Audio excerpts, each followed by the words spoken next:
crafty friend, it's me, Justine Dvorak.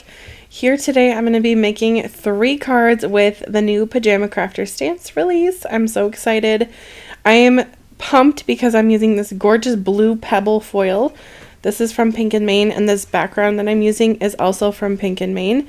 It is going to be a beautiful accent to my new stamp. You can probably see it hiding behind the blue foil there.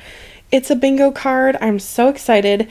The new release from Pajama Crafter stamps for October is really fun. I love the one that is called Game Night, which is what I'm going to be featuring in this video. I'm using the stamp that is the bingo board from there, but there's also a deck of cards like fanned out. There's poker coins, there's pool balls. It's really fun. So I am just making these really interesting backgrounds that I'm going to be using. I ended up not using this gold one in this video, but I figured I'd leave it in because it is gorgeous. I might add a bingo card to it in the future. But I have these 2 beautiful and fun and spooky flashcards that I have from Pajama Crafter stamps. The Have a Frightfully Fabulous Halloween is part of the Halloween flashcards from Pajama Crafter stamps. I'm going to run that through, and then I'm going to do a little peel and reveal on my little kitty. The cat that says, "Give me the candy," is also part of the flashcards for the Halloween flashcard pack. Look at those purple bats. I hate bats, and that is cute to me. This full moon die is so fun, and I'm going to use it for the first time with you on camera in just a few seconds. But I just think this cat is so cute. I lost a little bit of the cuteness because I foiled the eyes as well. So I'm going to go ahead with my just plain alcohol ink marker over the foil, color in the eyes of the cat black, and then take a white gel pen and add the little shine back in there because I think that is so fun. And now I have a shiny cat. And that, spoiler alert, is going to be a shaker card, so stay tuned for that. But I have to use this moon because I have been waiting for it, and I can't wait any longer. So there's actually 3 stencils that come with this, and I'm going to use the full circle here first. This is going to leave white around my bats, so this will be everywhere that I'm going to be inking right now will be my background, and the white area will be my moon, which is covered by the stencil. So I first went in with just my ink brush, nothing really on there. I just wanted to see what I could get out of there without even grabbing my ink pad. And there was a lot on there actually, which kind of surprised me. But I did go ahead and grab my Memento black ink just to really darken it up. We're going for a spooky look here, so we need a dark, stormy night, you know? So we'll just ink that all over the place.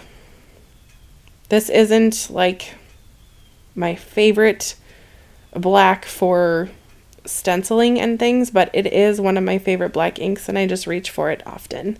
And look at how white that is. Gorgeous. Perfect moon. And then I'm going to add this one on top of it, which will give texture. So I'm going to grab Manatee ink from Lawn Fawn and just really focus on the edges. I'm so sorry if you can hear the birds crowing in the background. It's kind of appropriate for this Halloween card, but goodness, somebody's fighting out there. Anyway, we are going to just darken all the edges around the stencil. And then, if I remember correctly, I'm going to take my black ink brush and just kind of really darken up those edges. This is going to give me a lot of texture toward the moon without having any layers on. But I think this would be so cool to add some lunar paste or something to a moon in the future. And then I'm just gonna zhuzh up the edges with that black blending brush just so it looks like it is round. That is so fun. Pop it off of my little stamp wheel and we are good to go. I ended up making that card into a shaker, and I made the cat into a shaker. I went interactive with this video. So I have 2 shakers and something fun coming up with the bingo card. I won't spoil the surprise. I'm going to add some little sequin embellishments to my moon card here, and then we'll close it up. Oh, so cute. I did say I did not like bats. I really don't like bats, but I do like the fun spookiness of Halloween, and I think that this flashcard has made me come around a little bit to the bats. Someone's got to eat all those mosquitoes, am I right? Anyway, I'll just go ahead and add some liquid glue onto the back of my shaker panel here and stick it right on to my card base. All right, time for the bingo card. I love bingo, and my bingo cards definitely look way less cute than this one, but because I could choose what color I wanted my bingo card to be, I went blue. So my Copic marker was really juicy and providing a lot of ink. So I took off the other cap. I don't know if you've ever heard of that little hack, but now you know. I am going to have a video on my channel soon about scan and cut and kind of the funness of using the scan and cut and a simple how-to. So if you're interested in that, stay tuned. But I used my scan and cut to cut out this bingo board. I left a white border, and I think that I didn't want it to get lost on the background. So I also colored the edge of my bingo card with that dark blue. And then I'll take this lighter blue, go around the edge, and of course I had to color the free space because it's bingo and you have to color the free space. Last time I went to bingo, I did not win anything, but the time before I won $300. So don't sleep on bingo. It's pretty fun. Then I took my RV04 and I thought, oh, I'll make little bingo daubers. Yay. Okay, well, that was cool, and I do like that. So if that's your jam, go ahead and do that if you want. But I then found this pink paper, and as I was digging around for the perfect pink, I saw some embellishments. You guys, there are these sprinkle embellishments that I had in my craft room, and to me, they look like little bingo chips. Now, when I go to bingo, I use the bingo dauber, so it's all ink, no chips, but these little chips are so cute on this bingo board. So I am just going to trim that down. For whatever reason, my pink paper was a little bit thick. We'll add even more to the edge, and we're going to grab something. Should I tell you? I'm going to make this a wobbler card. So I'm going to reinforce my wobbler with just some extra paper behind my bingo board because I want this to be a wobbler where you can wobble, wobble, wobble until your heart's desire or until you yell bingo.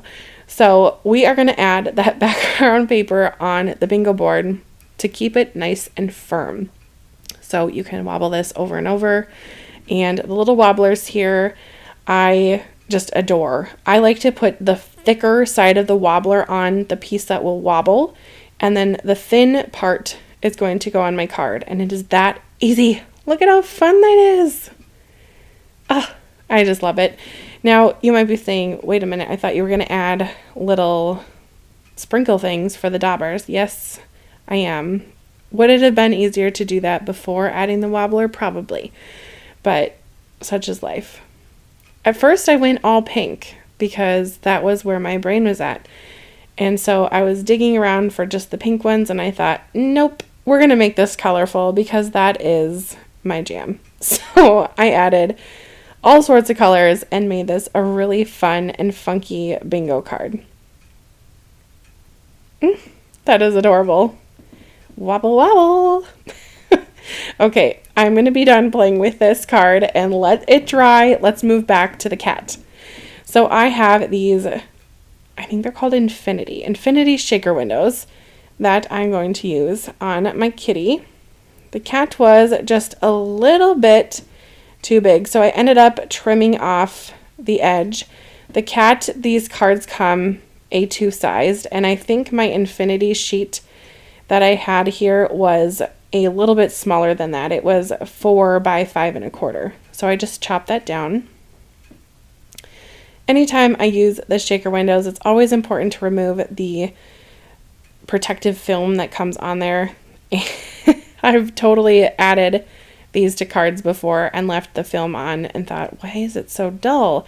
Take the film off and it's super shiny. I'll just add some double-sided adhesive right to the back there and close up 3 sides. And then we're going to load this shaker up. I went a little light on my moon card. I didn't add a ton of things, but I just went crazy with this cat candy card. You'll see in just a minute. I pulled out embellishments from Spellbinders and from Mix-Ups. I had these sprinkles that were from Spellbinders. I ended up just using the rest of them. RIP bottle. And then I have these, which are from Mix-Ups. I think it's called like Party Time. Let's see. They're called Surprise Party. Surprise. Anyway, and then I will just close up the last window. A little bit of bone folder moment there, and ta-da, look at that. Oh, it is so full. And the Mix-Ups pack has a lot of thicker items. It will calm down in just a minute here. But I will add this pink background and pop it on my card base. So be sure to check out the other releases that Pajama Crafters Stamps has for this month. They have some really cute ones. There's one that's all about pop and one all about tea. And then there's also another one, I am drawing a blank. Oh yeah, there's one that is all about video games, and there's a really cool image of a girl and a boy. You could really get detailed things going there with some Copic markers. But to me, the bingo board stole my heart right away, so that's what I wanted to feature in today's video. So I hope you've liked it. Let me know your thoughts on everything in the comments. And if you're going to grab one of the new stamp sets, let me know which one you're going to grab. So be sure to subscribe and like the video before you leave, and we will see you in the next video. Bye-bye, crafty friend.